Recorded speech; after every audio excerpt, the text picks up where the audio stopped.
Hey, if OBS display capture is showing a black screen on Windows 11, yeah, you're definitely not alone. This usually happens because of graphics settings or permission conflicts. The good news is it's pretty easy to fix. So let's walk through the steps. First, and this is the most common fix, make sure OBS is running on the correct graphics card. I mean, on laptops especially, Windows 11 may force OBS onto the wrong GPU. Open Graphics Settings, find OBS Studio, click Options, and set it to power saving if you're using display capture on a laptop with integrated graphics. Next, try running OBS as administrator.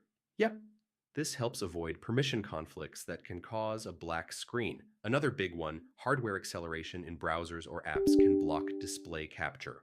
So go into apps like your browser or Discord and turn hardware acceleration off. Now head back to OBS and double check your display capture source.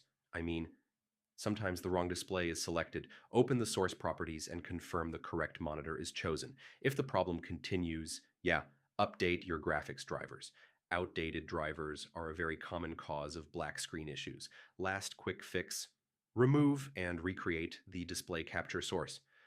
Sometimes the source just glitches and rebuilding it resets everything.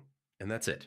One of these fixes should remove the black screen and get display capture working normally on Windows 11. If this helped you out, consider liking the video and subscribing for more quick tech fixes. Thanks for watching. And